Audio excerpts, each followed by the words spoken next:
श्रीरंगनायके यस्रुविक्रमभेदतः ईशेषितभ्यवैषम्यनिम्नोन्नतमिदं जगत् श्रीस्तनाभरणं तेजः श्रीरंगे सयमाश्रये चिन्तामणिविवोध्वान्तमुत्सङ्गे अनन्तभोगिनः अभ्यन्यस्तपदाभ्यमञ्चितकटी संवादिकौशेयकं किञ्चित्ताण्डवगन्धिसंहन्मतं निर्व्याजमन्तस्मितं चूडाचुम्बिमुखाम्बुजं निजभुजाविश्रान्तदिव्यायुधं श्रीरङ्गे शरदशतं तदैतः पश्येम लक्ष्मीसकं श्रीवत्सचिह्नमिश्रेभ्यो नमवुक्तिमधीमहे यदुक्तयस्त्रयीकण्ठे यान्ति मङ्गलसूत्रतां श्रीपराशरभट्टार्यः श्रीरङ्गेशपुरोहितः श्रीवत्साङ्कसुतश्रीमान् श्रेयसे मेस्तु भूयसे।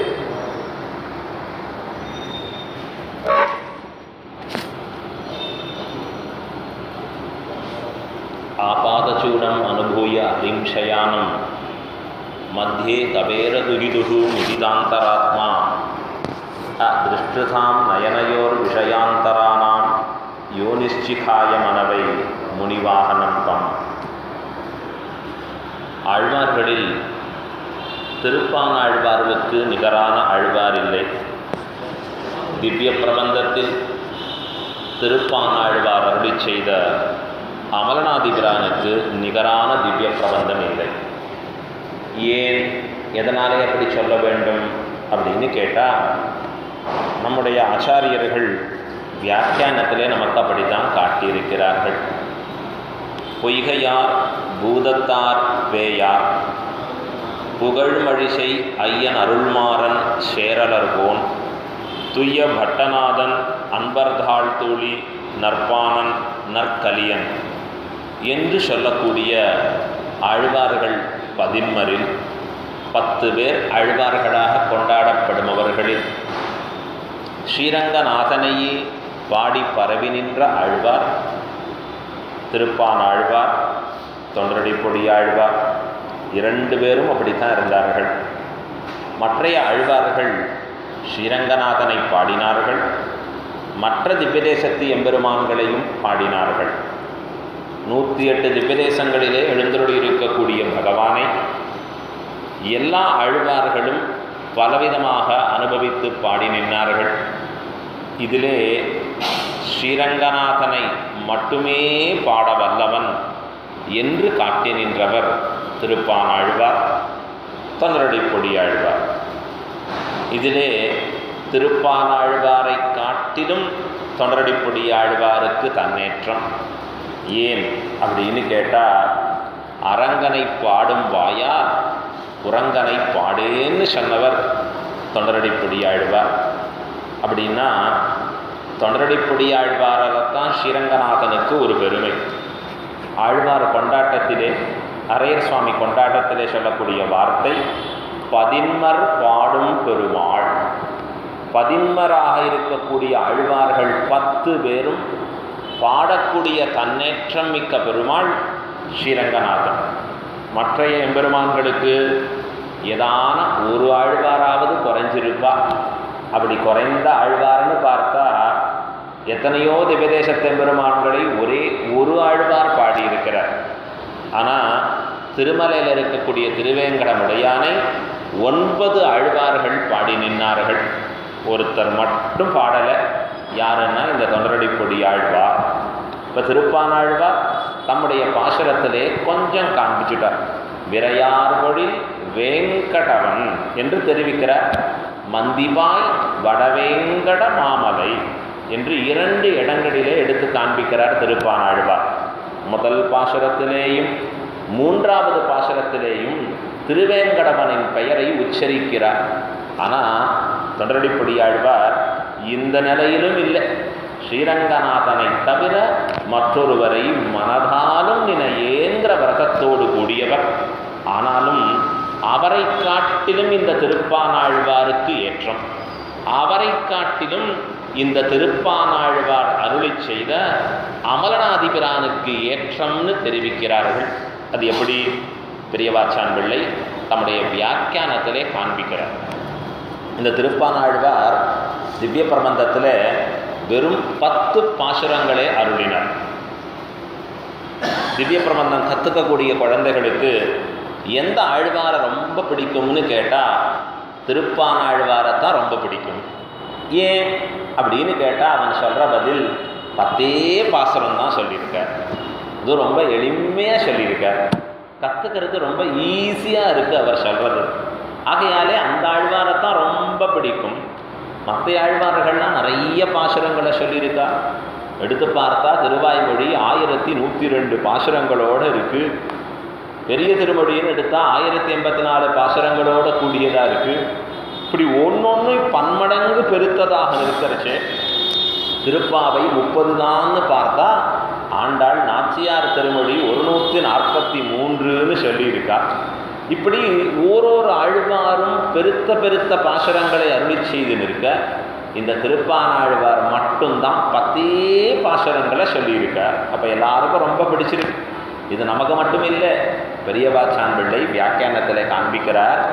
இங்கே சொல்கிறார், எடுத்த உடனே ஆரம்பிக்கிறச்சே சொல்லுகிறார், இது எப்படி இல்லை, பிரணவம் போலே அதி சங்குச்சிதமாக இராமல், பிரணவம் போலே ரொம்ப சங்குச்சிதம், ரொம்ப சுருக்கமாக, மிக மிக மிக சுருக்கமாகவும் இல்லாமல், மகாபாரதம் போலே பறந்து விரிந்து எப்படி இருக்கும்படியாக இருக்குது அப்படின்னு பார்த்தா ஒரு முட்புதர் முட்காடு போலே நிற்கக்கூடியதாகவும் இல்லாமல் எப்படி இருக்குது, 10 பாசுரங்களாக அனுபவிக்க திகட்டாததான 10 பாசுரங்களை உடையதாக அமையப்பெற்றிருக்கிறது இந்த அமரநாதிபிரான்னு தெரிவிக்கிறார்.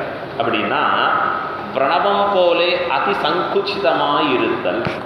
பிரணவம்னு சொல்கிறது 3 அக்ஷரங்களோடு கூடியது. அகார உகார மகார இதி தாம் ஏகதா சமபரத்ததே ததோம் இதி என்று வேதம் இதை உரைக்கிறது. அ உ ம, அகார உகார மகாரங்கள் 3ம் சேர்ந்தா பிரணவம். பிரணவம் தான் எல்லாத்துக்கும் மூல காரணம். பிரணவத்திலிருந்து தான் எல்லாம் கிளம்புகிறதுன்னு காண்பிக்கிறார். திருமந்திரத்தினுடைய பிரதான பதம் பிரணவம்னு சொல்லுகிறார். மற்றத மந்திரசேஷம்னு காண்பிக்கிறார். பிரணவத்தினுடைய விரிவுதான் மந்திரசேஷம், மந்திரசேஷத்தின் விரிவுதான் துவயம். இப்படின்னு சொல்லிக்கொண்டு போக துவயத்தின் விரிவு சரம ஸ்லோகம். அப்போ மூலம் பிரணவம். இப்போ பிரணவம் எப்படி இருக்குது, வெறும் 3 அக்ஷரங்கள் ஒன்று சேர்ந்து ஒரு அக்ஷரமாக நிற்கிறது, ஒரு பதம்னு சொல்லலாம். ஓம், இதுதான் பிரணவம். இப்போ இந்த 3ம் சேர்ந்து இருக்கக்கூடிய அ உ மாங்கிற 3 அக்ஷரம் சேர்ந்து இருக்கக்கூடிய பிரணவம், இதனுடைய அர்த்தத்தை பார்க்கணுமே அப்படின்னு கேட்டால் பார்க்கலாமே. எத்தனை நாளை பார்த்துடலாம், 1 வருஷம் பார்த்துடலாம், 1 வருஷத்துக்குள்ளே பார்த்துடலாம். அத்தனை அர்த்தங்களோடு கூடியதாக நிற்கிறது பிரணவம். பார்த்தா ஓம்னு சொல்கிறோம், அவ்வளவுதான். ஆனால் அதற்குள்ளே எத்தனை ஆழமான அர்த்தங்கள் சொல்லப்படுகின்றன. பட்டர் சொல்கிறார், அகாரார்த்தோ விஷ்ணு ஜகதுதய ரக்ஷா பிரளய கிருத்து, மகாரார்த்தோ ஜீவா ததுபகரணம் வைஷ்ணவமிதம், உகாரோ அனன்யார்ஹம் நியமயதி சம்பந்தமனயோ, த்ரயீ சாரஸ்திரயாத்மா பிரணவ இமமர்த்தம் சமதிசது அப்படின்னு தெரிவிக்கிறார். இப்போ வெறுமை ரொம்ப சுருக்கி சொல்லணும்னு ஆசைப்பட்ட பட்டர் பிரணவத்தினுடைய அர்த்தத்தை ஒரு ஸ்லோகத்திலே காண்பித்து நின்னார். அப்படின்னா இந்த பிரணவம் சொல்லக்கூடிய அர்த்தம் அகாரவாச்சியனான பகவான் ஸ்ரீமன் நாராயணன், அவனுக்கே உரித்தானவனாக மகாரவாச்சியனான ஜீவன். இப்போ இதை இன்னும் உள்ள போய் அர்த்தங்களை பார்க்க தான் நமக்கு தெரியும். எப்படி சொல்கிறது, எப்படி சொல்கிறா அப்படின்னு முதல்ல நாம் கேட்க ஆரம்பிக்கிறச்சே தான் தெரிய வரும். பார்த்தா பிரணவம் ரொம்ப சின்னதாக இருக்குது. இப்போ சொல்கிறாலே ஆட்டம்பாம்னு சொல்கிறான், அது சின்னதாக இருக்குது. வெளிச்சம் ஏற்படுற பாதிப்பு அவ்வளோ பெருசாக இருக்குது. அதை போல் ரொம்ப சின்னதாக இருக்கக்கூடியதாக இருக்குது. ஆழ பார்த்தா அர்த்தங்கள் போய்கொண்டே இருக்குமதாக இருக்கிறது. அப்படி இல்லையா? சரி, ரொம்ப பெருசாக பறந்து விரிந்து எப்படி மகாபாரதம் போலே. மகாபாரதம் எத்தனை? 1,25,000 ஸ்லோகங்கள். நாம் சண்டைன்னா உடனே அப்போ சொல்லுவோம் மகாபாரதம். இப்போ அங்கே போகாதீங்க சுவாமி, ஒரே அந்த இடத்துல ஒரே மகாபாரதம் சண்டையாக இருக்குது அப்படின்னு சொல்லுவோம் நாம். அப்படின்னா என்ன சொல்லுவோம்? மகாபாரதம் நடந்துட்டுருக்கு, அங்கே ஒரு பெரிய சண்டைக்கு சொல்கிற வார்த்தையை வழிய முழுவதுமாக அதை பார்த்தோமான்னு தெரியல. எத்தனையோ உயர்ந்த விஷயங்கள் அங்கே சொல்லப்படுறது மகாபாரதத்தில். விதுர நீதி காட்டப்படுறது, விஷ்ணு சகஸ்ரநாமம் அங்கே தான் இருக்குது, பகவத்கீதை அங்கே தான் சொல்லப்படுறது. நமக்கு எத்தனையோ தான தர்மங்களுடைய ஏற்றம் அங்கே சொல்லப்படுறது. இத்தனை விஷயங்கள் அதற்குள்ளே இருக்கிறது மகாபாரதம். நம்ம ஆச்சாரியர்கள் சொன்னால் தூது போனவனேற்றம் சொல்லுகிறது. இந்த மகாபாரதம் தூது போனவனுடைய ஏற்றம் சொல்லுகிறதுன்னு காண்பிக்கிறேன். ஆனால் அதை கேட்கறதுக்கு, அதை படிக்கிறதுக்குன்னு சொன்னால் கேட்கலாமா அப்படின்னா, சுவாமி 1,25,000 எப்போ முடிக்க போறீர்? உம்மாயுஷுக்களை முடிப்பீரா, என் ஆயுஷுக்களை முடிப்பீரா? எதுக்குள்ளே முடிக்க முடியும்னு இதை சொல்ல முடியும். அப்போ எப்படி இருக்குது? ரொம்ப பறந்து விரிந்து இருக்கு. அது எப்படி இருக்குது? ஒரு முட்புதரில் இருக்கிற மாதிரி இருக்குது. அதெல்லாம் அப்படியே பிளெயின் லேண்டில் போனால் ஈஸியாக இருக்குது. புதர்கள் நிரம்பி இருக்கிற இடத்த பார்த்தா நமக்கு எப்படி பயம் ஏற்படும்? அப்படி இருக்காங்க. ஏன்? பகவானுடைய கதையை சொல்ல வந்ததுன்னு சொல்லிட்டு வேற வேற விஷயங்களை சொல்லிட்டே போச்சு. நாராயண கதாமிமாம் என்று தொடங்கி நாராயணனுடைய கதையை சொல்லுகிறேன் அப்படின்னு சொல்ல ஆரம்பிச்சது. எது? ஸ்ரீராமாயணமும் மகாபாரதமும். ஆனால் என்ன சொல்லிட்டு தெரியுமா? கங்கா காங்கேய விற்த்தாந்தங்கள். கங்கையை பற்றி சொல்கிறது, இன்னொரு பற்றி சொல்கிறது, இவர் எப்படி வந்தார்னு சொல்கிறது, இந்த ராஜாவினுடைய பரம்பரை என்னன்னு சொல்கிறது. இப்படி எத்தனையோ சொல்லி கொண்டு போக எங்கேயோ கொஞ்சமாக பெருமாளுடைய சரித்திரம்னு வருகிறது. அப்படி இருக்கக்கூடிய விஷயமா இல்லை. அப்போ எப்படி இருக்குது? பிரணவம் போலே மிக மிக மிக மிக சுருக்கமாக ஒரு எழுத்தில் எல்லா அர்த்தங்களையும் வைத்திருக்கும்படியானதாகவும் இல்லை. ஏன்னா நமக்கு புரியாது. இத்தனை அர்த்தங்களை கேட்டு கேட்டு கேட்டு தெளிவு பெறணும், மனசில் நிலைநிறுத்திக்கணும், கஷ்டம். சரி, மகாபாரதம் போல ரொம்ப பெருசாக இருந்து புரியறதுக்கு சிரமமாகவும் இருக்கிறது, அப்படியும் இல்லை. பிறகு எப்படி இருக்கு? 10 பாசுரங்கள், 10 ரத்தனங்களை அடுக்கினா போலே 10 பாசுரங்களோட கூடியனதாக நிற்கக்கூடியது. அதுதான் இந்த அமரநாதிபிரானின் தன்னேற்றம். எப்பொழுதுமே பூர்த்தியாக பகவானுடைய அனுபவத்தையே சொல்கிறது இந்த 10 பாசுரங்களும். திருவாய்மொழியும் அப்படி தானே சொல்கிறது. திருவாய்மொழிக்கு என்ன பேர் தெரியுமா? பக்தாமிருதம் விஸ்வஜனானுமோதனம். பக்தர்களுக்கு அமிர்தம் போன்றது திருவாய்மொழி. ஆழ்வார் பகவானை ஆறாவமுதே அப்படின்னு கொண்டாடுறார். அந்த ஆறாவமுதேன்னு கொண்டாடுகிற ஆழ்வாரின் வார்த்தைகளும் நமக்கு ஆறாவமுது.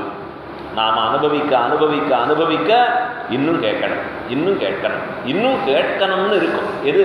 திருவாய்மொழியின் அனுபவம். இப்போ திருவாய்மொழியும் அப்படி தானே இருக்குது. பூர்த்தியாக பகவான் அனுபவமாக இருக்கேன். வேறு விஷயங்களை பற்றியே இல்லை. இங்கே கங்கைய ஸ்டோரி, இன்னொருத்தைய ஸ்டோரி, இன்னொன்றை பற்றி இதெல்லாம் இல்லையே அப்படின்னு கேட்டால் அங்கேயும் சில கஷ்டங்கள் இருக்குது. ஏன்? திருமூர்த்தி சாமியத்தை சொல்லும்படியான வார்த்தையாக இருக்குது. அதன் பிறகு அங்கே உள்ள பார்க்கறச்சே இதற்குள்ளே சொல்லப்படக்கூடிய அர்த்தங்கள் என்னன்னு சில இருக்கக்கூடிய நியாயங்களை கொண்டு நிர்ணயம் பண்ண வேண்டியதாக இருக்கிறது. இந்த கஷ்டமெல்லாம் அங்கே இருக்குது. எங்கே இருக்கிறது? திருவாய்மொழியில் சாமானாதிகரண்யம், திருமூர்த்தி சாமியம், நீராய் காலாய் நடுவானாய் சீரா சுடர்கள் இரண்டாய் சிவனாய் அயனானாய். ஒரு இடத்துல சொல்கிறார், அரியை அயனை அரணை அலற்றி. அவர் சொல்கிற வார்த்தைகளை பார்த்தா அப்படியே குழம்புறது, நமக்கு தலை சுத்துறது நமக்கு ஏற்படும்படியே. இப்படி விதவிதமான வார்த்தைகளை பேசி சொல்லி இந்த ஆழ்வார் காண்பிக்கிறது எப்படி இருக்குது அப்படின்னு பார்த்தா நமக்கு அந்த அர்த்தங்களை நமக்கு அப்படியே புரியும்படியானதாக இல்லை. இப்போ புரிஞ்சுக்கணும்னு நாம் ஆசைப்படுறோம், ஆனால் புரிந்து கொள்ளும்படியாக இருக்கான்னா காலக்ஷேபம் கேட்டாதான் புரியும். நாம் ஒரு வார்த்தை சொல்கிறோம், எல்லாரும் தட்டை எடுத்து வாருங்கள், உணவு பரிமாறப்படும். இந்த வார்த்தைக்கு நீங்கள் போய் காலக்ஷேபம் கேட்கணும்னு அவசியம் இல்லை. ஆனால் திருவாய்மொழியின் பதங்கள் தமிழிலே அறிந்ததாக, நாம் அறிந்த மொழியிலே இருப்பதாக இருந்தாலும் கூட அர்த்தங்களை அடிபணிந்து கேட்கணும். ஆச்சாரியர்கள்ட்ட போய் அடிபணிந்து இது என்ன அர்த்தம் அப்படி நமக்கு புரியாது. உயர்வர உயர் நலம் உடையவன், இந்த ஒரு வாக்கியம் போதும். இந்த ஒரு வாக்கியத்துக்கு ஒரு வாரம் அர்த்தம் சொல்லலாம். திருவாய்மொழியின் சுருக்கம்ங்கிறது முதல் 100 பாசுரங்கள், 1102 பாசுரத்தினுடைய சுருக்கம் முதல் 100 பாசுரத்தில். முதல் 100 பாசுரத்தின் சுருக்கம் முதல் 10 பாசுரத்திலே, முதல் 10 பாசுரத்தினுடைய அர்த்தத்தின் சுருக்கம் முதல் 3 பாசுரங்களிலே, அதனுடைய சுருக்கம் முதல் பாசுரத்திலே, அதனுடைய சுருக்கம் முதல் வரியிலே. நம்முடைய ஆச்சாரியர்கள் அவ்வளவு நமக்கு எடுத்து காண்பிக்கிறா. அப்படின்னா இந்த ஒரு வரி என்ன காண்பிக்கிறது? உயர்ந்த திருவாய்மொழியின் அர்த்தத்தை காண்பிக்கிறது. திராவிட வேதசாகரம், திராவிட வேதசாகரம், திராவிட வேதம்னு சொல்லக்கூடிய இந்த தமிழ் திவ்ய பிரபந்தமாகிற ஒரு அமிர்த சாகரமாக நிற்கிறது திருவாய்மொழி. இப்போ திருவாய்மொழிக்கு ஒரு குறை இல்லையேன்னு சொன்னால் உள்ளே போய் பார்த்தா தான் தெரிகிறது. இந்த ஆழ்வார் யாரை பாடுறார்? அரியை அயனை அரணை அலர்ச்சி அப்படிங்கிற யாரை சொல்ல வர்றார் இந்த ஆழ்வார்? தீயாய் நீராய் காலாய் நெடுவானாய் சீரார் சுடர்கள் இரண்டாய் சிவனாய் அயனானாய், என்ன யாரை சொல்ல வர்றார் இவர்? நாராயணனை சொல்றாரா, பிரம்மாவை சொல்றாரா, சிவபெருமானை சொல்றாரா, இந்திரனை சொல்றாரா, இல்ல தீய சொல்றாரா, இல்ல வான்னு சொல்லக்கூடிய எங்க மேலே பார்க்கக்கூடிய ஆகாசத்தை சொல்றாரா? எத்தை சொல்லுகிறார் இந்த ஆழ்வார்? புரியல நமக்கு. அதற்கு என்ன வேணும்? சம்ஸ்கிருத ஞானம் வேணும். தமிழ் தான் அங்கே, ஆனால் சமானம் அதிகரணம் என்று சமானமான அதிகரணத்தை உடையதாக இருக்கக்கூடிய சாமானாதிகரண்யம்னு ஒரு நியாயத்தை கொண்டு வந்து அப்போ அதனுடைய அர்த்தங்களை புரிஞ்சுக்கணும். இது எல்லாவற்றிற்கும் அந்தர்யாமி ஸ்ரீமன் நாராயணன். நீருக்கும் அவன் தான் அந்தர்யாமி, காலுக்கும் அவன் தான் அந்தர்யாமி, தீக்கும் அவன் தான் அந்தர்யாமி, சிவனுக்கும் அவன் தான் அந்தர்யாமி. அப்ப பரமாத்மாவாகிற ஸ்ரீமன் நாராயணனையே சொல்லுகிறார் ஆழ்வார். இதை அடிபணிந்து காலக்ஷேமம் கேட்டால் தான் நமக்கு புரியும். இது அங்கே இருக்கு திருவாய்மொழியில். இந்த அருமைகள்லாம் கஷ்டங்கள்லாம் இருக்கு. உடனே அடுத்த வார்த்தை, சுவாமி இந்த கஷ்டங்கள்லாம் இல்லாமல் திருமங்கை ஆழ்வார் 30 பாசுரம் சொல்லியிருக்காரு. அவருக்கு என்ன பேர்? பரகாலன் பைந்தமிழ். அவருக்கு பேர் பரகாலன். அவர் சொன்ன பாசுரங்களுக்கு பரகாலன் பைந்தமிழ். அப்படி தமிழ் விளையாடும். இந்த திருமங்கை மன்னனுடைய தமிழை பார்த்தா மற்ற ஆழ்வார்களை காட்டிலும் கொஞ்சி விளையாடக்கூடிய தமிழோடு கூடியவர். அந்த ஆழ்வாருடைய பெரிய திருமொழி அது பக்கத்தில் போக வேண்டாம், திருநெடுந்தாண்டகம் பக்கத்தில் போகலாமே, 30 பாசுரங்கள், அதை கொண்டாடலாமே அப்படின்னு கேட்டால் அதற்கும் இவ்வறுமைகள் உண்டு. பெரியவாச்சான் பிள்ளை சொல்கிறார். இந்த கையில் வியாக்கியானம் புக்கை வச்சு நீங்கள் பார்க்கணும்.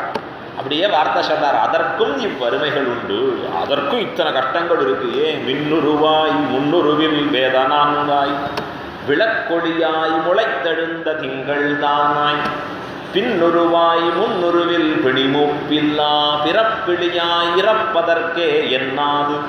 யாரை சொல்ல வர்றார் இவர்?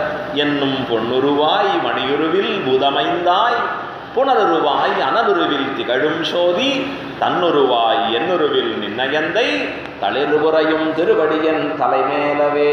இந்த ஒரு பாசுரத்தில் அத்தனை அர்த்தங்களை உள்ளடக்கி சொல்ற. இந்த ஒரு பாசுரத்தை கொண்டு பட்டர் வேதாந்தியை ஜெயித்தார், திருநெடுந்தாண்டக சாஸ்திர வல்லவர்னு காண்பித்தார். இப்போ திருநெடுந்தாண்டகத்துக்கும் இந்த கஷ்டம் இருக்கு, அது பக்கத்தில் போக வேண்டான்னு. சரி, போயிட்டு போகிறதே. திருமாலைக்கு இந்த கஷ்டம் இல்லையே. திருமாலை திவ்ய பிரபந்தம் 45 பாசுரங்கள். நம்முடைய ஆச்சாரியர்கள் சொல்லுவா, திருமாலை அறியாதார் திருமாலையே அறியாதார். திருமாலைங்கிற இந்த திவ்ய பிரபந்தத்தை அறியாதவர்கள் திருமாலை என்று சொல்லக்கூடிய ஸ்ரீமன் நாராயணனை அறியாதவர்கள். இப்போ ஸ்ரீமன் நாராயணனை அறியணும்னா முதல் அடி எங்க? திருமாலைன்னு சொல்லக்கூடிய 45 பாசுரங்கள். அங்கே இந்த கஷ்டமெல்லாம் இல்லையே. அரியை அயனையெல்லாம் சொல்லலையே. அவர் ஸ்ட்ரைட்டாக சொல்கிறாரு. சொல்கிறச்சையே என்ன சொன்னார்? அங்கே ஸ்ரீரங்கநாதனை தான் சொல்கிறார். நேராக சொல்லக்கூடிய வார்த்தை அவர் திருவரங்கம் தான் சொல்கிறார். திருவரங்கம்னு பல இடங்களில் சொல்கிறார். அரங்கத்தம்மா என்று வார்த்தை சொல்லுகிறார் ஆழ்வார். சொல்கிறாச்சு, காவலில் புலனை வைத்து கலிதன்னை கடக்கப்பாய்ந்து நாவலிட்டு ஒளிதருகின்றோம்னு தொடங்குறச்சேயே பாசுரங்கள் தோறும் அரங்கம் என்று அழைப்பராகில் பொறியில் வாழ் நரகமெல்லாம் புல் எழுந்தொழியுமன்னே. எத்தனை இடங்கள்ல சொல்றார். 3 எழுத்து உடைய பேரால். அவர் சொல்றது எளிமையா இருக்கு, எல்லாருக்கும் புரியும்படியா இருக்கு. சாமானாதிகரண்யம்ங்கிற இந்த நியாயம்லாம் கஷ்டமே பட வேண்டாங்க. திருமாலை ரொம்ப நன்னா இருக்கு. ஏன் அமல்நாதி பிரான் தான் வசத்தின்னு சொல்றேன் அப்படின்னா சொல்றார், அதற்கும் ஒரு தோஷம் உண்டு. அதற்கும் இருக்குன்னுட்டார் தோஷம். என்ன தோஷம் இருக்கு திருமாலையில அப்படின்னு பார்த்தா ஆழ்வார் 2 காரியம் பண்றார். என்ன பண்றார்? மற்றவர்களையெல்லாம் நிரசிக்கிறார். அறிவிலா மனுஷரெல்லாம். உங்களுக்கெல்லாம் மூளை இல்லையா? நீங்கள்லாம் சொல்ல மாட்டேலா? ரங்கநாதான்னு ஒரு வார்த்தை சொல்ல மாட்டேலா? வேற எங்கெங்கேயோ போறே. நாட்டினான் தெய்வம் எங்கும் நல்லதோர் அருள் தன்னாலே காட்டினான் திருவரங்கம் உய்பவர்க்கு உய்யும் வண்ணம் கெட்டிலே நம்பிமீர்காள் திருட வாகனனும் நிற்க சேட்டைதன் மடியகத்து செல்வம் பார்த்திருக்கின்றீரே. ஏன் அங்கே போகணும், ஏன் அங்கே போகணும் அப்படின்னு கேள்வி கேட்குறார் ஆழ்வார். அப்படின்னா மற்றவர்களுக்கு உபதேசிக்கிறார் ஆழ்வார். மற்றவர்களை நிரசித்தல், மற்றவர்களுக்கு உபதேசித்தல், இந்த ரெண்டு காரியத்தை பண்ணுறார். சுவானுபவத்தை விட்டு விடுகிறார். சுவானுபவம் பண்ணிகிட்டே இருக்கார். பச்சை மாமலை போல் மேனி அப்படின்னு சுவானுபவத்தில் இழியிறார். ஆனால் உடனே மற்றவாளுக்கு உபதேசம் பண்ண ஆரம்பிச்சுடுறார். இப்படி மற்றவர்களுக்கு உபதேசம் பண்ணி பண்ணி பண்ணி இருக்கிற ஆழ்வாரை பார்த்தா நீர் அனுபவத்தை விட்டுட்டீரே, அந்த தோஷம் வந்துடுத்தாங்க. சரி, இந்த தோஷம் திருப்பல்லாண்டுக்கு இல்லையே, அவர் ஒன்றும் பெருசாக கண்டிக்கலையே அப்படின்னு கேட்டால், பெரியாழ்வார் அருளி செய்த திருப்பல்லாண்டுக்கும் அந்த தோஷம் உண்டு. ஏன்? 3 அதிகாரிகளுடைய குணாகுணங்களை சொல்லுகிறார். அவருடைய குணம் என்ன, தோஷம் என்னன்னு 2 காண்பிக்கிறாராம். யாரு? ஐஸ்வர்யார்த்தி, கைவல்யார்த்தி என்று சொல்லக்கூடிய மோட்சத்திலே இச்சை இருக்கக்கூடியவன், ஐஸ்வர்யத்தில் இச்சை இருக்கக்கூடியவன், கைவல்யத்தில் இச்சை இருக்கக்கூடியவன் என்று அவர்களின் குணங்களை சொல்லுகிறார் ஆழ்வார். இங்க சொல்றார் காண்பிக்கிறச்சே பாசுரத்தில், 7 நிலத்தில் இடுவதன் முன்னம் வந்து எங்கள் குடாம் புகுந்து, அந்த பாசுரத்தில் கைவல்யார்த்தியை பற்றி சொல்றார். அண்ட குலத்துக்கு அதிபதியாகி ஐஸ்வர்யார்த்தியை பற்றி சொல்றார். நீர் பெருமாள் அனுபவிக்க வந்தீரா, இவர்களை ஒத்தொத்தரையா பற்றி சொல்றதுக்கு வந்தீரா? போச்சு, இதுவும் அங்க. அதனால ஒரு தோஷம் வந்துடுத்துங்கிறார். பிறகு இந்த திருப்பானாழ்வார் சொன்ன அமரநாதிபிரானுக்கு இந்த தோஷங்கள் எதுவும் இல்லை. மற்றவர்களை யாரையும் நிந்திக்கல, மற்றவர்களுக்கு யாருக்கும் உபதேசம் பண்ணல. இவர் மற்ற அதிகாரிகளை பார்த்து இவர்கள் உயர்ந்தவர்கள், அவர்கள் தாழ்ந்தவர்கள் பிரித்து சொல்லல. பிறகு என்ன பண்ணார் தெரியுமா? திருப்பான் ஆழ்வார் தான் சொல்ல வேண்டியதை மட்டும் சொல்லி நின்றார். என்ன சொல்லணும் அவருக்கு? ஸ்ரீரங்கநாதனை அனுபவிக்க வேண்டும், அவ்வளவுதான். அவர் பாயிண்டே ஆரம்பம் தொடங்கி முடிவு வரைக்கும் ஸ்ரீரங்கநாதனுடைய அனுபவம். இது எப்படி இருக்கும்னா, கற்கண்டு சாப்பிட்ருக்கேனே எப்படி இருக்கும்? தித்திப்பாக இருக்கும். கற்கண்டு எல்லா பாகமும் தித்திப்பாக இருக்குமா, இல்லை அங்கங்கே தித்திப்பாக இருக்குமா? நீங்கள் வேற, எல்லா பாகமும் தான் தித்திப்பாக இருக்கும். இப்போ வரக்கூடிய உணவுகள் பார்த்தா அடுக்கடுக்காக வருது, நமக்கே ஒன்றும் புரிய மாட்டேங்குது. இவன் குடியிருப்பு தான் அடுக்குமாடி அடுத்துன்னா உணவு கூட அடுக்கடுக்காக வச்சுருக்கான். அது மேலே ஒரு டேஸ்ட்டாக இருக்குது, கீழே ஒன்றா இருக்குது, இன்னொன்றா இருக்குது.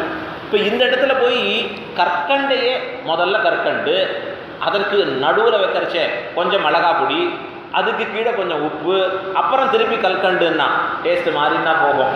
இந்த திருப்பானாழ்வாரது மட்டும் எப்படி இருக்குன்னா, ஆரம்பம் தொடங்கி கடைசி வரைக்கும் கற்கண்டு.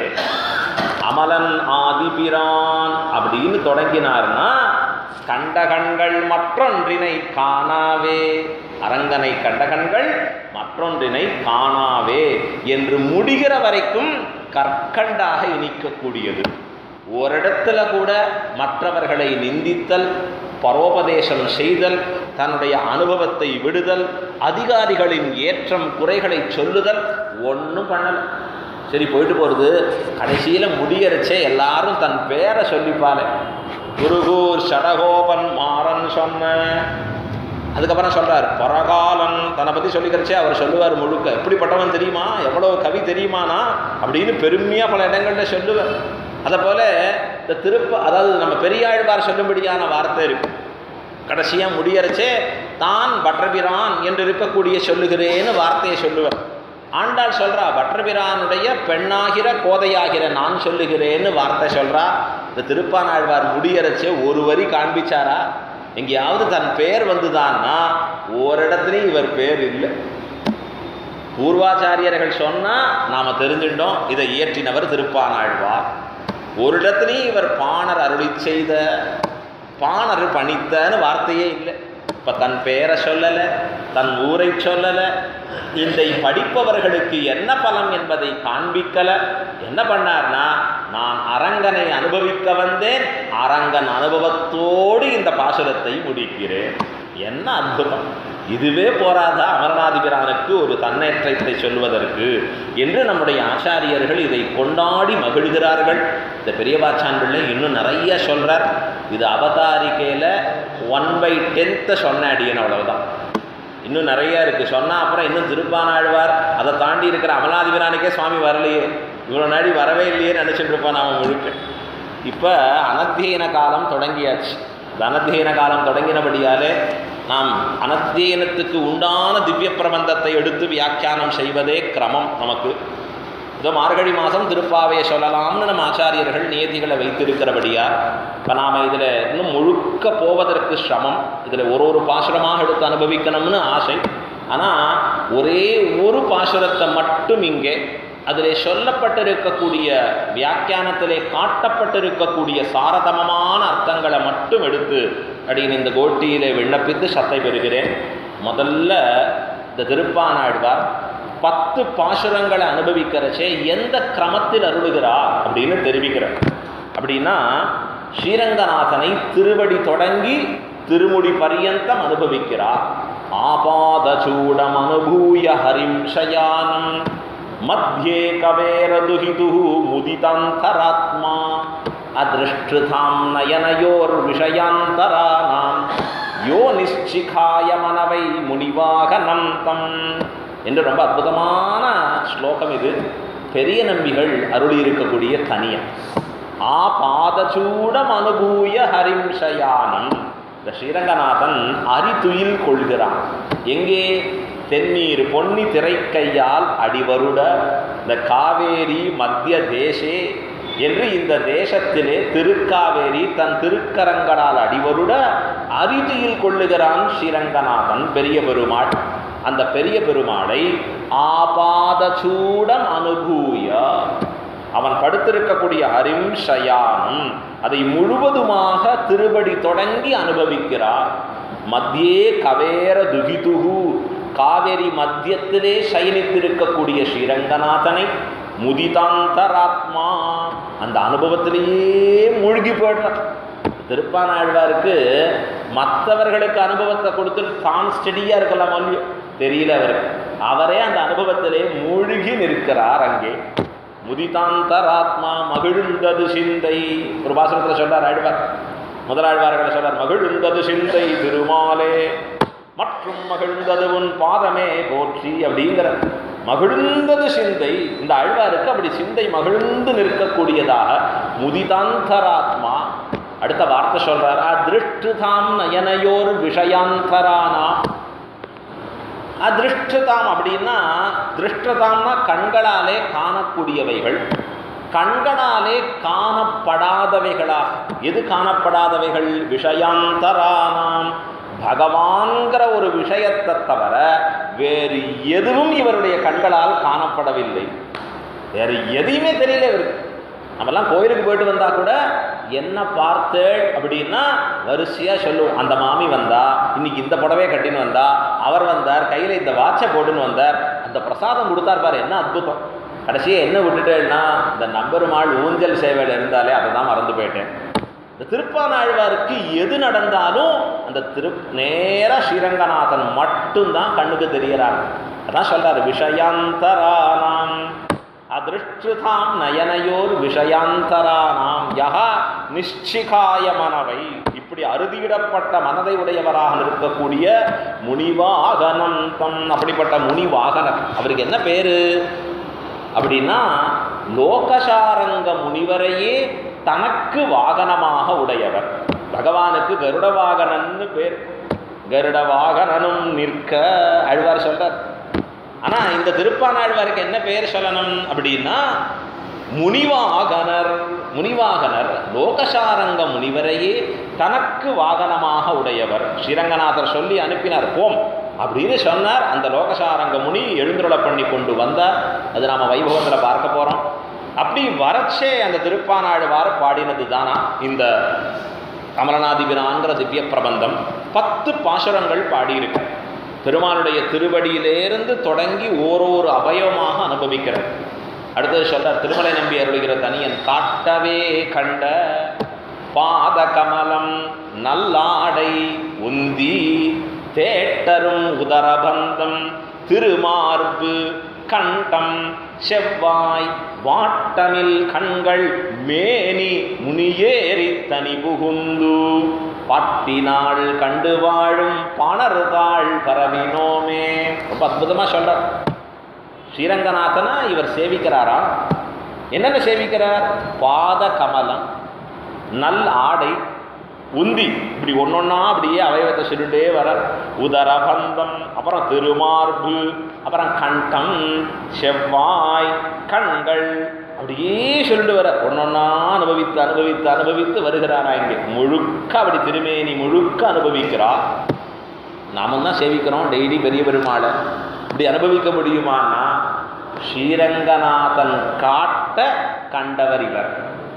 காட்டவே கண்ட ஸ்ரீரங்கநாதன் காட்டி கொடுக்கிறார். ஆழ்வார் பாரும் பாரும், என்ன நம்முடைய திருவடி அழகை பாரும், அழ்வீர் கவனியும் இதை அப்படின்னு சொல்லி தன் திருவடி அழகை காண்பிக்கிறார். என்ன அழகு என்ன அழகு அந்த திருவடிகள். அமலனாதிபிரான் தொடங்குற. திருக்கமலபாதம் வந்து என் கண்ணினுள்ளன ஒக்கின்னதே. திருவடி அனுபவிக்கிறார். உடனே அடுத்தது அப்படியே மாறுறது அவருக்கு. அடுத்தது நெக்ஸ்ட் போறாங்க. அரை சிவந்த ஆடையின் மேல் சென்னதாம் என சிந்தனையே. உடனே அடுத்தது அங்கேருந்து அப்படி அலவீசி எரிகிறது பெருமாளுடைய உந்தியில. உந்தி மேலதன்னோ அடியேன் உள்ளத்தின் உயிரே. ரொம்ப அற்புதம் இது. திருவாரமார்பதன்னோ அடியேன யாட்கொண்டதே. இப்படி பாசுரங்கள்ல ஒவ்வொரு அவயவத்தையும் அனுபவித்து வருகிறார். இப்போ இதில் நிறைய கேள்வி இருக்கு. அவயவத்தை அனுபவிக்கிறார்னா ஓர் அவயவத்தின் அழகை முற்றும் அனுபவித்த பிறகு அடுத்த அவயவத்துக்கு போறாரா, இல்லை அந்த அழகை முற்றும் அனுபவிக்காதபடி போகிறாரா? இந்த கேள்வி விகல்பமான கேள்வி. எப்படி பதில் சொன்னாலும் மாட்டிக்கணும்.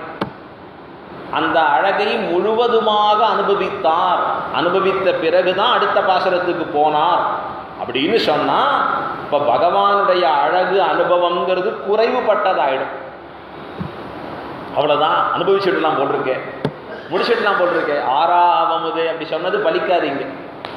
இப்ப அனுபவிக்க அனுபவிக்க இன்னும் இன்னும் இன்னும்னு சொல்லிட்டே போகணும். எல்லா காலம் முடியாது அவனுடைய அனுபவத்தை. அப்படி ஒரு அவயவத்தை முழுவதுமாக அனுபவிக்க முடியலை அப்படின்னு சொன்னா முடியாதவர் எப்படி அடுத்த அவயவத்துக்கு சென்றார்? இந்த கேள்வி எழும். அடுத்தது இதற்கெல்லாம் யார் வியாக்கியானம் பண்ணணும்? நம்ம ஆச்சாரியர்கள் தான் வியாக்கியானம் பண்ணணும். ஆகையால தான் ஆச்சாரியர்கள்ட்ட அடிபணிந்து இந்த காலக்ஷேபங்களை கேட்கிறேன். ரொம்ப அற்புதமான காலக்ஷேபம். அமரநாதிபிரான் எல்லாம் வியாக்கியானம் அவர் சொல்றார், பூர்வாச்சாரியர்களை காண்பிக்கிறார்.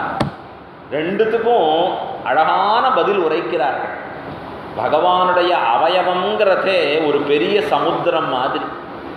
சமுத்திரத்துல துரும்பா இருக்கிறார் திருப்பான் ஆழ்வார். இவர் விழுந்தா எங்க கரை தேர போறார்? முடியுமா? அவ்வளவு அழகு எம்பெருமானுடைய திருமேனி சௌந்தரியம், லாவண்யம் என்று சொல்லக்கூடியது. ஒரு அவயவத்தையே அவரால் முழுவதுமாக அனுபவிக்க முடியாது. பிறகு எப்படி இவர் அடுத்த அவயவத்துக்கு போறார் அப்படின்னு கேட்டா சொல்றார், அங்கே எம்பெருமானுடைய திருமேனியிலே ஒவ்வொரு அவயவமும், திருக்கமல பாதம்னு சொல்றது ஒரு கடல் மாதிரி. அந்த கடல்ல துரும்பா விழறாராம் திருப்பான் ஆழ்வார். சின்ன துரும்பு அப்படி விழுந்த உடனே அதை அனுபவிக்கிறச்சே அங்க ஒரு அலை அடிச்சு எரியறது. அந்த அலை கொண்டு போய் எங்க சேர்க்கறது? அரை சிவந்த ஆடை அங்க வந்து விழறது. அங்க அனுபவிச்சுட்டு இருக்காரு கொஞ்ச நாள். அங்க ஒரு அலை அடிக்கிறது, நேரம் உந்தி மேல தன்னும் அங்க வந்து விழறார் திருப்பான் ஆழ்வார். இதுல பாருங்க, சமாதானத்துல தோஷமே இல்லை. இவர் முற்றும் அனுபவித்தாரா அப்படின்னு கேட்டா இல்லை. ஆனா அனுபவிக்காம எப்படி வராருன்னா அந்த அனுபவமே இவரை தள்ளித்து அடுத்ததுக்கு. பகவான் காட்டி கொடுக்க கண்டு அனுபவித்தார் அப்படின்னு சொல்றார் பூர்வாச்சாரியர்கள் எல்லாம். இதுல முதல் பாசுரம், இதுல 10 பாசுரங்கள் இருக்கின்றன. 9 பாட்டுக்களை ரங்கவிலாஸ் மண்டபம் தொடங்கி பாடி நேர பாடிண்டே போறார். உள்ளுக்குள்ள இருக்கிற காயத்ரி மண்டபம் முன்னாடி வரைக்கும் 9 பாசுரங்களை பாடி முடிக்கிறார். கடைசியில சொல்லக்கூடிய ஆலமா மரத்தின் இலை மேல் அந்த 9வது பாசுரம் வரைக்கும் காயத்ரி மண்டபம் வரைக்கும் சொல்லி முடிச்சிடுறார். திருமணத்தூண் வரைக்கும் அதை சொல்லி முடிச்சிடுறார். அதன் பிறகு திருப்பெரம்புன்னு பேர். பெரம்புன்னு சொன்னா இன்னைக்கு கேட் ஆயிடுத்தது. முன்னாடி பரம்பு இருக்கும், அதுக்கு திருப்பெரம்புன்னு சொல்லுவோம். இந்த பெரம்பு எடுத்து தான் சேவை பண்ணி வைப்பா. அதை தாண்டி உள்ளே போன உடனே அப்போ தான் பெரிய பெருமாளை சேவிக்கிறார் முதல். அப்போ தான் பாசுரம் அருளுகிறார். 10வது பாசுரம் கொண்டல் வண்ணனை அப்படின்னு தொடங்குகிறார். அங்கே இப்போ 9 பாசுரம் திருப்பெரம்புக்கு இந்த பக்கமும், கடைசியான 10வது பாசுரம் திருப்பெரம்புக்கு அந்த பக்கமும், மூலஸ்தானத்துக்கு பக்கத்தில் நின்று சொன்ன வார்த்தை. 9 பாசுரம் ஸ்ரீரங்கநாதனை பார்க்காம பாடியாச்சு. 10வது பாசுரம் பார்த்து சொன்ன வார்த்தை. பார்க்காம எப்படி பாட முடியும்? அதான் ஸ்ரீரங்கநாதன் இவரை பார்க்கிறாரு. ஸ்ரீரங்கநாதன் தான் இவர்கிட்ட காட்டி கொடுக்கிறாரே தன்னை. இதைத்தான் காண்பிக்கிறார். இப்போ இந்த முதல் பாசுரம் அமலன் ஆதிபிரான் அடியார்க்கென்னை ஆட்படுத்த விமலன் விண்ணவர்கோன் விரையார் பொழில் வேங்கடவன் நிமலன் நின்மலன் நீதிவானவன் நீழ்மதில் அரங்கத்தம்மான் திருக்கமல பாதம் வந்து என் கண்ணினுள்ளன ஒக்கின்னதே. ரொம்ப அற்புதமான பாசுரம் இது. இந்த திவ்ய பிரபந்தத்திற்கு பெயர் முதல் வரியிலே முதல்ல சொல்லப்பட்ட வார்த்தையே பெயராக ஆயிற்று. திருப்பல்லாண்டு. ஏன் அதுக்கு பெயர் வந்தது? முதல் லைன் பல்லாண்டு பல்லாண்டு. அதை போல இதற்கு எப்படி அமலனாதிபிரான் பேர் வந்தது? முதல் வரி தான் சொல்றது, அமலன் ஆதிபிரான். இப்போ அதை போல முதல்ல காண்பிக்கிறார் ஆழ்வார். அமலன் ஆதிபிரான். அமலன்னு சொன்னால் தோஷம் இல்லாதவன், ஆதின்னு சொன்னால் ஜகத்துக்கு காரணபூதனான பகவான், பிரான்னு சொன்னால் உபகாரகன் அப்படின்னு 3 அர்த்தங்களை சொல்லுகிறார் ஆழ்வார். தோஷமே இல்லாதவன், குற்றமற்றவன். ஆதி என்கிற சப்தத்தாலே எல்லாருக்கும் முதல்வனாக நிற்கக்கூடியவன். உபகாரகன்னு சொல்லுவபடியாலே தன்னை நமக்கு உபகரித்தவன். பிரான் என்பதாலே தான் தன்னுடைய ஔதாரியத்தை நமக்கு காட்டி கொடுத்த பகவான் என்று கொண்டாடுகிறார். எப்படிப்பட்ட இந்த வார்த்தையை சொல்றாருன்னா, அந்த திருப்பானாழ்வார் காவேரி கரைக்கு அந்த பக்கம் நின்றிருந்தது. காவிரி கரையை தாண்டி ஸ்ரீரங்கத்துக்குள்ளே கால வைக்க பயப்படுறார். ஏன்? குளம் தாங்கு சாதிகள் நாளிலும் கீழிழிந்து எத்தனை நலந்தான் இல்லாத சண்டால சண்டாளர் என்கிற அந்த குளத்தில் பிறந்துட்டேனா, 4 வர்ணத்தை கடந்திருக்கிற பஞ்சம வர்ணனாக பிறந்திருக்கிறேன் நான். அப்படியே வியாக்கியானத்தில் சொல்ற அற்புதமான வியாக்கியானம் பெரியவாச்சான் பிள்ளை காண்பிக்கிறார். என்ன வார்த்தை சொல்றார் தெரியுமா? அங்கே காண்பிக்கிறச்சே 4 வர்ணத்திலும் சேராதவர் இவர் அப்படின்னு வார்த்தை சொல்றார். 4 வர்ணத்திலையும் இவருக்கு சேர்த்து இல்லை. அதனால தான் பஞ்சம வர்ணன்னு சொல்கிறோம். அதையும் கடந்து இருக்கிறபடியாக உலகத்தில் இருக்கிறவாள்லாம் இவர் அப்படி தான் நினச்சிட்டு இருப்பார். வாஸ்தவம் தான், உலகத்தில் எல்லாரும் அப்படி தான் நினச்சிட்டு இருப்பா இவரை. உடனே அடுத்த வார்த்தை எழுதுகிறார், பெரிய பெருமாளும் இவரை அப்படியே நினைத்திருப்பர். இது கேட்டால் நமக்கு ஒரே ஷாக் ஆகிடும். இது என்னடா அது? உலகத்தில் இருக்கிறவாள்லாம் இவரை பார்த்து பஞ்சமர் 5வது வர்ணத்தவர் கீழே அப்படின்னு நினச்சிட்டு இருக்கலாம். 4 வர்ணத்திலையும் சேராதவர். அந்த வார்த்தையை கவனிக்கணும். அற்புதம். நம்ம ஆச்சாரியர்கள் சொல்கிற வார்த்தை. உலகத்தில் இருக்கிறவாள்னா இப்படி நினச்சிட்டு இருப்பா, இவர் 4 வர்ணத்திலையும் சேராதவர், தகுதியற்றவர்னு சொல்லுவா. ஆனால் பெரிய பெருமாள் எப்படி நினைச்சிட்டு இருக்காராம்? பெரிய பெருமாளும் அப்படியே நினைத்திருப்பர். பெரிய பெருமாளும் 4 வர்ணத்திலையும் இவர் சேராதவர் தான். ஆமாம், சேராதவர் தான் அப்படின்னு நினச்சிட்டு இருப்பார். நாம் நினைக்கலாம், பெரிய பெருமாள் அப்படி நினைக்கலாமான்னா உடனே அடுத்த வரி எழுதுகிற, நித்திய சூரிகளும் 4 வர்ணத்தில் சேராதவரிலே. அற்புதமான வியாக்கியானம். நம்ம புத்தி கீழே போச்சு. இந்த 4 வர்ணம் பிராமண க்ஷத்ரிய வைசிய சூத்திரன்னு கீழே போச்சு. ஆனால் பெரிய பெருமாளுக்கு மேலே போச்சு. அங்கே இந்த பிராமணனுக்கும் மேலே அங்கே இருக்கிற நித்திய சூரிகள். நித்திய சூரிகளும் இந்த 4 வர்ணத்தில் வரமாட்டாளே. நாம் திருப்பானாழ்வாரை எப்படி நினைக்கிறோம்? நித்திய சூரிகளோடு சமம் என்று நினைக்கிறோம் அப்படின்னு வார்த்தை சொல்லுவார். ஆனால் இவர் தன்னிடத்திலே தாழ்த்தியை ஏறிட்டு கொண்டு எம்பெருமான் சொல்லுகிற சாஸ்திரத்தை மதிக்க வேண்டும்ங்கிற காரணத்தாலே ஸ்ரீரங்கத்தை மிதியாது கிடந்தார். காவிரி கரையோர நின்று பாடின்னு இருப்பார். கையில் ஒரு அப்படி வீணையை வச்சுட்டு மீட்டின்னு இருப்பார். அப்படியே ஸ்ரீரங்கநாதனுடைய குணங்களை அனுபவித்து கொண்டு. ஏன்? தான் தோஷமுடையவர், தன்னை தீண்டக்கூடாதுன்னு சாஸ்திரம் சொல்லியிருக்கு. இப்படி தீண்டினா அந்த தோஷம் வந்துடும். ஆகையாலே தான் ஒதுங்கி இருக்கிறார் அவர். ஆனால் இந்த லோகசாரங்க முனிவர் சொல்லிட்டார், பெருமாள் ஆணையிட்டாச்சு, நீர் வந்தான். இல்லை வரமாட்டேன், வந்தானும் என்ன பண்ணுறதுன்னார், தோளிலே சுமந்து எழுந்துருள பண்ணார். என்னுடைய விரதமாச்சே, நான் ஸ்ரீரங்கத்தை மிதிக்க மாட்டேனே. உன் விரத பங்கம் இல்லை, நான் தான் தோளில் சுமக்கிறேனே. நீர் எங்கே ஸ்ரீரங்கத்தை மிதிக்க போறீர், உன் பாதங்கள் படாதே அப்படின்னா தூக்கிட்டு போகிறேன் நான். இப்படி லோகசாரங்க முனி தூக்கிட்டு போகிறார், அவரை எழுந்துருள பண்ணி கொண்டு போகிறார். இப்படி போகிறச்சே பெரிய பெருமாளை பார்க்கிறாரா. இவர் பக்கத்தில் வர வர வர பெரிய பெருமாளுடைய திருமேனியில தேஜஸ் மிகுந்து நிற்கிறது. ஏற்கனவே பெரிய பெருமாளுக்கு ஸ்ரீஸ்தனாபரணம் தேஜஹா, தேஜஹா அப்படின்னு பேர். முடிச்சோதியாய் உனது முகச்சோதி மலர்ந்ததுவோ. என்ன சோதி வெள்ளம், முடிச்சோதியா, முகச்சோதியா, அடிச்சோதியா, என்னன்னு சொல்ல முடியாத ஒரு தேஜஸ் உள்ள இருக்கு ஸ்ரீரங்கநாதன் பெரிய பெருமாள். அந்த தேஜஸ் இவர் வர வர வர பக்கத்தில் இன்னும் அதிகமாக தேஜஸை உடையதாக ஆயிற்று. அப்பதான் ஆழ்வார் பார்த்த உடனே சொன்னார், ஆமலன். அந்த பதத்தை சொல்றாங்க. ஏன், நான் கிட்டினால் தோஷம் என்று நினைத்து தூர நின்றேன். பெருமாள் கிட்ட வரக்கூடாது, நான் வந்தா தோஷம், ஐயோ போகக்கூடாது, நான் போனா தோஷம் பெருமாள் அப்படின்னு தூர விலகி நின்றேன். இப்பதான் தெரிஞ்சுது, நான் வந்த பிறகு என் தோஷத்தையும் போக்கி தன் தேஜஸை வளர்த்து கொள்பவர். என்ன ஆச்சரியம் இது. நாமெல்லாம் எங்கேயோ போயிட்டு வருவோம், விலட்சணமாக வரவாடும் இருக்கா, எதையோ பண்ணிட்டு வரவாடும் இருக்கா, எல்லார் தலையிலையும் வாங்க சடாரி இந்தாங்க வைக்கிறோம் அப்படின்னு வைக்கிறோம் பெருமாள் திருப்படியை வச்சு. அப்புறம் உள்ள எழுந்துருள பண்ணுறா. இது என்ன சுவாமி இது, நம்ம சுத்தியா அசுத்தியா? அவள் பாட்டுக்கு இப்படி வைக்கிறாளேன்னா, நீ சுத்தனோ அசுத்தனோ உன்னையும் சுத்தியாக்கி தன் சுத்தியும் கெடாத இருக்கும் இந்த சடாரி. பெருமானுடைய திருவடி நிலைகள்.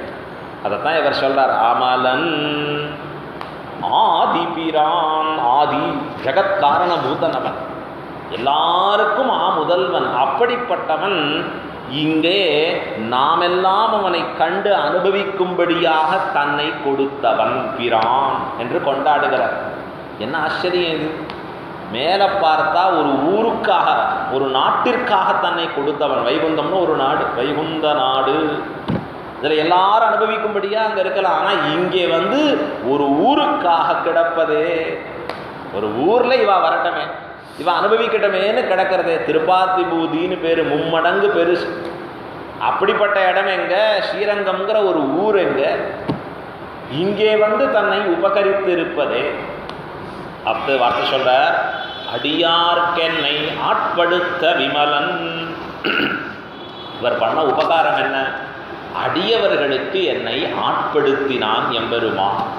யாருக்கு, லோகசாரங்க முனிவருக்கு என்னை ஆட்படுத்தினான். இப்போ லோகசாரங்க முனிவர் சுமந்து வருகிறார், திருப்பானாழ்வார் மேலே உட்காந்துட்டு வரார். நாம் என்ன நினைப்போம், திருப்பானாழ்வார் தலைவர், லோகசாரங்க முனிவர் அடிமைன்னு நினைப்போம். அப்படி தானே, தூக்கிட்டு வரவர்னா அவர் அடிமை தானே. ஆனால் திருப்பானாழ்வார் திருவுள்ளத்தில் அடியேன் அடிமை, லோகசாரங்கமுனி என் தலைவர். அவர் திருவுள்ளத்தில் அந்த எண்ணமா. அப்ப ஏன் அவர் மீது உட்கார்ந்தீர்? ஒரு அடிமை தலைவன் சொல்றத கேட்கணும். பாரதந்திரியம் தான் சொரூபம், சேஷத்துவத்தை கடந்து இருக்கிற நிலை. அவர் சொல்றார் ஏரிக்கோன்னு, நான் மறுத்தேன், வேற வழி இல்லை, ஏரிக்கும்படி ஆயாச்சு. ஆனா என் மனதிலே என்றும் எனக்கு தலைவர் யாரு, லோகசாரங்கமுனி. இப்ப சொல்றார் அடியார்க்கு என்னை ஆட்படுத்த. அடுத்த வார்த்தை சொல்றார் விமலன். விமலன்னா இங்கேயும் தோஷமற்றவன். மலம்னு சொன்னா குற்றம், குற்றமற்றவன். என்ன குற்றமற்றவன்? ஒரு நல்ல பொருள் கிடைச்சதுன்னா தனக்குன்னு வச்சுக்கிறது. கொஞ்சம் சுமாரான பொருள் கிடைச்சதுன்னா இந்த பக்கத்து வீட்டில் இருக்காரு அவரை கொடுத்துருவோம். நான் அந்த கல்யாணத்துக்கு போக போகிறவன் நாளைக்கு இந்த பேக் பண்ணி அங்கே கொடுத்துருவோம். ஏன்னா கொஞ்சம் சுமாரான வஸ்துவெல்லாம் கிஃப்டாக கொடுத்துருவோம். நல்ல வஸ்து இருந்தால் நமக்கு மட்டும். அதுவும் இந்த கிஃப்ட்டு பேக் பண்ணுறச்சே பார்த்தா கவருக்கு மேலே கவருக்கு மேலே இவன் ரொம்ப ஆர்வமாக பிரிச்சுட்டு வருவான். உள்ளே பார்த்தா உபயோகப்படாத ஒன்று இருக்குது. ஏன்டா அப்படி கொடுத்தேன்னா என் கல்யாணத்துக்கு அவன் அப்படி தான் கொடுத்தான், இதெல்லாம் ஞாபகம் வச்சுப்பான் முழுக்க. அப்போ கிஃப்டை கொடுக்கறது கூட நமக்கு உபயோகம் இல்லாததை கொடுக்குறோம், ஆனால் ரொம்ப வேண்டியதை நமக்குன்னு வச்சுக்கிறோம். இது உயர்ந்த குணமானா இல்லை. ஒருத்தன் தானம் பண்ணுறச்ச எப்படி பண்ணணுமா, உயர்ந்த வஸ்துவை கொடுக்கணும், இருக்கிறதுலையே சிறந்ததை கொடுக்கணும். இப்போ பெருமாள் பார்த்தார், திருப்பானாழ்வார்ங்கிற உயர்ந்த வஸ்து கிடைக்கிறது, இதை தன் பக்கத்தில் வச்சுக்கூடாது. என்ன பண்ணார், அடியார்க்கு அடியவனாக்கினான். பெருமாளுக்கு அடிமைன்னு வச்சுக்கல, என்ன பண்ணினார், அவரை கொண்டு போய் லோகசாரங்க முனிவருக்கு அடிமையாக்கினான். ரொம்ப அற்புதமாக அங்கே வியாக்கியானத்தில் சொல்றார், அடியார்க்கென்னை ஆட்படுத்த விமலன். சரி, பெருமாளுக்கு அடிமையாக இருக்கிறதுனால ஏற்றமா, அடியவருக்கு அடிமையாவதால ஏற்றமானா அடியவருக்கு அடிமையாவதால ஏற்றம். எதனால அப்படின்னு கேட்டால், ஒரு இடத்த 8-10 பேர் கைமாறியாச்சுன்னா திருப்பி எங்கே முதல்ல இருக்கிறவர் கொடுத்தாருன்னே தெரியாமல் போயிடும். அதை போல பகவானுக்கு அவருடைய அடியவருக்கு அடியவருக்கு அடியவருக்கு அடியவருக்குன்னு அடிமையாயாச்சுன்னா பெருமாளை விட்டு பிரியறதுக்கு வாய்ப்பே இல்லை. பெருமாளுக்கு மட்டும் அடிமைனா என்ன, பெருமாளுக்கு அடிமையாக இருந்தீரே, கோயிலுக்கு வந்தீரே, சுவாமி எங்கே சுவாமி சம்சாரம் சரியாக இருக்குது, எல்லாம் விட்டாச்சு கோயிலுக்கு வருது.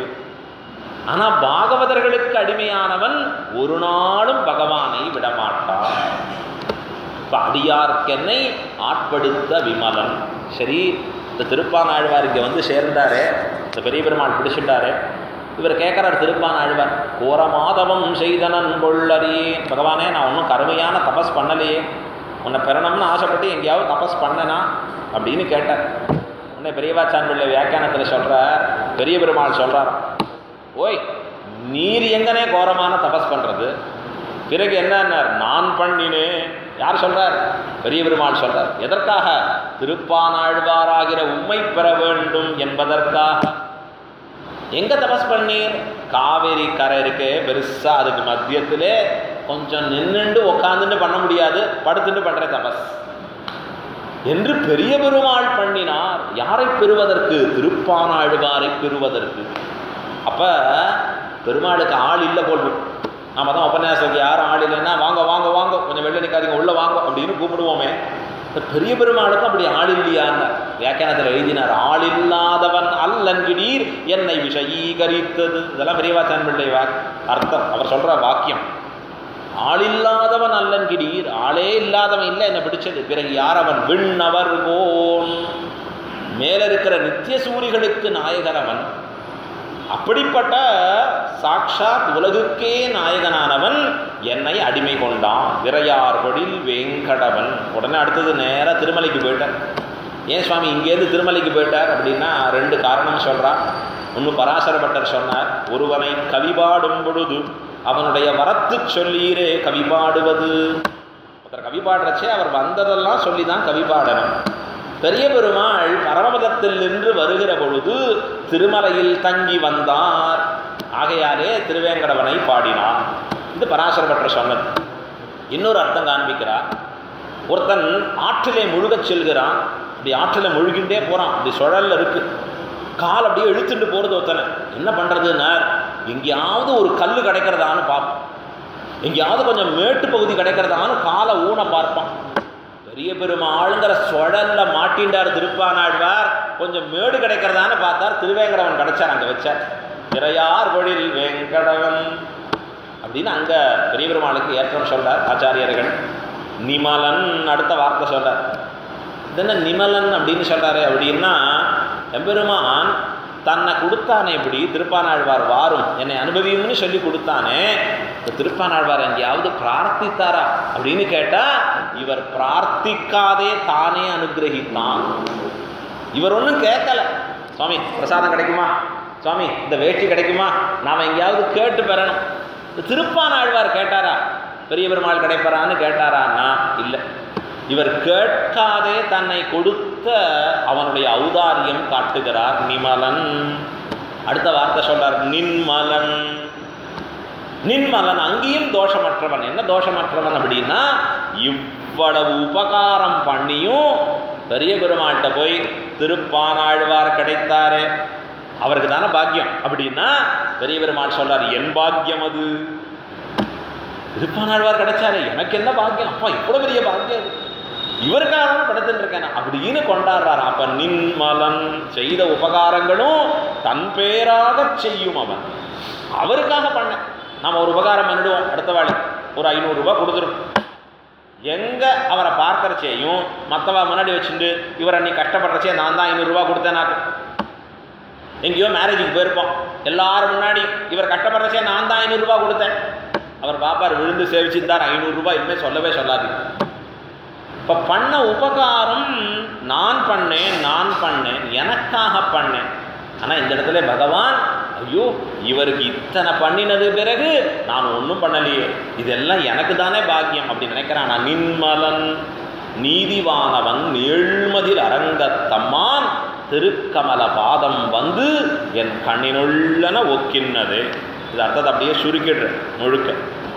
ஏன்னா இது முழுக்க அர்த்தம் பார்க்கறதுங்கிறது சமமாயிடும், எனக்கு 7:30 மணிக்குள்ளே முடிக்கணுங்கிறதுக்காக.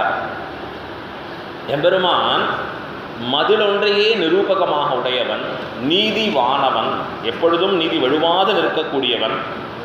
அதுக்கப்புறம் சொல்ற அரங்கத்தம்மான் ஸ்ரீரங்கநாதனாக நிற்கக்கூடிய இவன் திருக்கமல பாதம் வந்து இப்போ தான் முதல் பாசனம் பாடுறார். ரங்கவிலாஸ் மண்டபத்தில் போயின்னு இருக்கிறச்சே பெரிய பெருமாளை சேவிக்கிறதுக்கு இன்னும் ஒரு 20 நிமிஷம் ஆகும். ஏன்னா அங்கேருந்து நடந்து உள்ளே போகணும். லோகசாரங்க முனிவரை அனுப்பிச்சிருக்கார் பெரிய பெருமாள், அவர் அழைச்சிட்டு வரார். ஆனால் பெரிய பெருமாளுக்கு உள்ளே பொறுக்க முடியலையே. திருப்பானாளர் வந்துட்டு இருக்காரா என்னாச்சு? இது எதை போல ஒரு அம்மா தன் குழந்தைய 30 வருஷம் ஃபாரினுக்கு அமைச்சிருக்கா. 30 வருஷம் முடிஞ்சு அந்த குழந்தை திரும்பி வருது. எங்கே வருது? தன்னுடைய ஊருக்கு திரும்பி வருது. இப்போ பெரிய பையன் ஆகிட்டான் அவன். ஃப்ளைட்டு 5 மணிக்கு தான் லேண்டிங்னு சொல்கிறான். இந்த தாயார் என்ன பண்ணுவா தெரியுமா? 3 மணிலேருந்து வாசல் அப்படி அலைஞ்சிட்டு இருப்பான். என்னாச்சு? வந்துட்டு இருக்கானா? அதான் 5 மணிக்கு தானே வரப்போகிறது, இங்கே வரத்துக்கு 6 மணி ஆகிடுமோ இல்லையோ? இல்லை அவனை பார்க்கணும், இந்த குட்டி போட்ட போன மாதிரி அலைஞ்சிட்டு இருக்கான்னு சொல்லுவான். இந்த போல் இந்த பெரிய பெருமாள் தன் குழந்தையான திருப்பானாழ்வார் இன்னும் கொஞ்ச நேரத்தில் வரப்போகிறார். ரங்கவிலாஸ் மண்டபம் வரைக்கும் வந்தாச்சு. ஆனாலும் இவர் விட மாட்டேங்கிறார். திருக்கமல பாதம், அந்த கமல பாதம் இருக்கு, தாமரையொத்து இருக்கிற திருவடிகள் நீண்டன. எங்கேருந்து? கர்ப்ப கிரகத்திலேருந்து நீண்டு வருகின்றன. எங்கே வரைக்கும்? ரங்கவிலாஸ் மண்டபம் வரைக்கும் வந்துடுது. ஏன்னா திருப்பானாழ்வார் வர வரைக்கும் அவரால் பொறுத்துக்க முடியும். சீக்கிரம் அப்படின்னு அவர் நீண்டு வர வந்துன்னா இவர் இருக்கிற இடத்துக்கு வந்து அப்புறம் என்ன பண்ணுறாரு? ஏதோ கருப்பாக இருக்கு இந்த திருக்கமல பாதம். எப்படி இருக்குது? ஒரு கருப்பாக இருக்கிற திருவடிகள் இருக்குது. இவருக்கு ஒன்றும் புரியல, இது என்னது அப்படின்னு சொல்லி புரியாத பொழுது இதுவரை கண்டதில்லை அந்த திருவடிகளை. என்ன பண்ணினார் தெரியுமா? கண்ணை செம்பளித்தேன்னா அப்படி கண்ணை இருக்க மூடிக்கிறது. கண்ணை மூடிண்டார், 2 கண்ணையும் நன்னா மூடிண்டார் அவர். ஆனால் அந்த திருவடிகள் விட்டு போச்சான்னா என் கண்ணினுள்ளன செம்பளித்த கண்ணை திறந்து என் கண்ணினுள்ளன ஒக்கின்னது, அப்படி உள்ள போய் உட்கார்ந்ததுன்னு சொல்றாரு. இன்னொரு அர்த்தம் சொல்ற, கண்ணை மூடின்ட்டேன், வெளியில தானே இருக்கு திருவடிகள். கண்ணை மூடின பிறகு உள்ளே பிரகாசித்தன திருவடிகள். என் கண்ணினுள்ளன ஒக்கின்னதேன்னு சொல்றாரு. அப்படின்னா என்ன அர்த்தம்? எப்படிப்பட்ட பாக்கியம் பண்ணான்னு தெரியுமா? இது 2 பேருக்கும் பாக்கியம். எம்பெருமானுக்கு அவனுடைய சீலத்தைங்கிற குணத்தை காண்பிச்சான். எனக்கு அந்த எம்பெருமானோடு நித்தியசூரிகளோடு சமமாக ஆக்கினான். இந்த பாக்கியம் சம்சாரிகளுக்கு கிட்டுமோ நித்தியசூர்களுக்குத்தான் ஒக்குமோ அப்படின்னு கொண்டாடி காண்பிக்கிறாராம் திருப்பானாழ்வார். முதல் அவயவமாகிற திருக்கமல பாதம். கமலபாதம்னு சொன்னாரே, தாமரை அப்படின்னு சொன்னார் எம்பெருமானுடைய திருவடிகளில். சூரியனை கண்டா தானே தாமரை மலரும். இங்கே எங்கே சூரியன்னார்? திருப்பானாழ்வார் தான் சூரியனை. அந்த திருப்பானாழ்வார் ஆகிற சூரியனை பார்த்தா பெரிய பெருமாளாகிற கமல பாதம் மலருகின்றன என்று தெரிவிக்கிறார். இது முதல் பாசுரத்தினுடைய சுருக்கமான அர்த்தம். இன்னும் மேலே மேலே மேலே நிறைய அர்த்தங்கள் இருக்குது. இதில் 4 மட்டும் நினைவில் கொள்ள வேணும். அமலன், எல்லாம் தோஷமற்றவன் தான். அமலன் என்பதாலே மிகுந்த தோஷம் இருக்கிறவர்கள் கிட்டினாலும் அவர்கள் தோஷத்தை போக்கி தனக்கும் தோஷம் தட்டாதபடி உயர்ந்திருப்பவர். விமலன் என்கிறபடியாலே உயர்ந்த வஸ்து தனக்கு கிடைச்சா தன்கிட்ட வச்சுக்கணுங்கிற தோஷம் இல்லாதபடி தன் அடியவர்களுக்கு ஆக்கி கொடுக்கிற ஏற்றமுடையவன். நிமலன் மற்றவர்கள் பிரார்த்திக்காதே தானே அருளும் அவன். பிரார்த்தித்து கொடுப்பது ஒரு தோஷம், அந்த தோஷம் அற்றவன். அடுத்தது நின்மலன் என்பதாலே இவ்வளவு உபகாரம் ஆழ்வாருக்கு பண்ணின பிறகும் கூட அது எல்லாம் தனக்கு கிடைத்த பாக்கியம் என்று நினைப்பவன். ஏதோ அவருக்கு பண்ணேன் அப்படின்னு நினைக்கிறது இல்லை, இது என் பாக்கியம் என்று நிற்பவன் நின்மலன் என்று இப்படிப்பட்ட 4 ஏற்றங்களை உடையவனான எம்பெருமானை கொண்டாடி மகிழ்கிறார். இதை தான் கடைசியாக முடிக்கிறச்சே அரங்கனை கண்ட கண்கள் மற்றொன்றினை காணாவே. ஒரு தடவை பார்த்தாச்சுன்னா மீண்டும் மற்ற வஸ்துக்களை பார்க்க வேண்டாம், மற்றதை பார்க்க வேண்டாம், இல்லை ஸ்ரீரங்கநாதனையே மீண்டும் பார்க்க வேண்டாம், போகிறோம் அவ்வளோதான். ஒரு தடவை பார்த்த பிறகு முழுவதுமாக அனுபவித்து நின்றோம் என்று ஆழ்வார் தாமம் காண்பித்து கொடுக்கிறார். அப்படிப்பட்ட திருப்பான் ஆழ்வாருடைய திருவடியினை தாமரைகளை போற்றி மகிழ்வோம். அமரநாதபிரானை என்றும் நான் நெஞ்சினுள்ளே வைத்து என்றும் அதை அனுசந்தித்து பெரிய பெருமாள் திருவடிகளிலே நமக்கும் பேரண்டு வரும்படியான ஒரு பாக்கியத்தை பெறுவர்களாக ஆகி நிற்போம்னு சொல்லி பூர்த்தி பண்ணிக்கிறேன். திருப்பானாழ்வார் திருவடிகளே சரணம். ஆழ்வார் திருவடிகளே சரணம். எம்பெருமானார் திருவடிகளே சரணம். ஜீயர் திருவடிகளே சரணம்.